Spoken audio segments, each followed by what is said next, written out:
All right, guys, it's early in the morning. I haven't actually done my hair, but I want to do this series on long form videos this time, from Bible study. So yeah, so today's lesson will be about how two things. First one is Jesus didn't come to save the righteous. Okay. Second thing, Jesus sees your faith. So for this lesson, we're turning to Matthew chapter 9, verses 9 through 26. So first thing I want to talk about and analyze is when Jesus called to Matthew in verse 9, and he says, follow me. And Matthew got up and followed him out of faith. Now, Matthew didn't know this at the time, but Matthew went on to become one of Jesus's disciples, right? You can see that here. As Jesus was walking along, he saw a man called Matthew sitting at a tax booth. Then he said to him, follow me, and he got up and followed him. Now, Matthew was pretty wealthy. He was a tax collector, but he still basically dropped everything to come follow Jesus. Now, shortly after in the Bible, verses 11 through 13, Jesus was sitting with many tax collectors and sinners. They were just sitting there. And then the Pharisee asked the disciples, why does your teacher, let me show you, that those who are well need no need of a physician, but those who are sick, go and learn what this means. I desire mercy, not sacrifice, for I have come to call not the righteous, but sinners. There are major things here, is that he literally says, those who are well have no need of a physician, but only the sick does, right? Because obviously they're sick. So Jesus here is the physician, and the sick people here are the unrighteous. So he came here to save the unrighteous. And at the end, he literally says, for I have come to call not the righteous, but the sinners. So this literally means, right? He didn't come to call the saved, not the righteous, but to help people find him and the people who are sinners. Jesus says that he desires mercy, not sacrifice. Because in these days, now again, this is from my interpretation only, okay? What I think is happening here is that, he says he desires mercy, but not sacrifice, because later Jesus died. So he became the ultimate sacrifice, right? And now that since he was the ultimate sacrifice, he himself doesn't require sacrifice.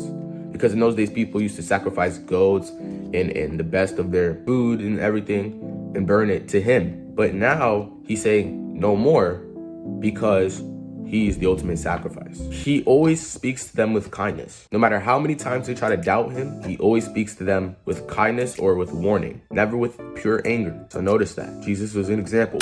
Okay, so here the Bible says, then the disciples of John came to him, saying, why do we and the Pharisees fast often, but your disciples do not fast? And Jesus said to them, the wedding guests cannot mourn as long as the bridegroom is with them, can they? The days will come when the bridegroom is taken away from them, and then they will take fast. Now, for me, this is one of Jesus's more clear teachings, where he's basically comparing himself to the bridegroom, and the wedding guests, he's comparing them to, he's comparing his disciples to his wedding guests, right? And he's the bridegroom. And he's saying that, while the bridegroom is there with them, which is Jesus, basically saying they don't have to fast because Jesus is there with them. But there will be a time when Jesus is gone, which is foreshadowing his crucifixion. He's saying that there will be a time where he's gone, and then they will have to fast. Because one of the main reasons of fasting is so that you can not fulfill the needs of your flesh, which is like food and pleasure, so that you can hear God more. And since God was really right there, Jesus, there was no real need to do so. And again, if I'm wrong, comment in the comment section if I'm wrong. I'm still learning too.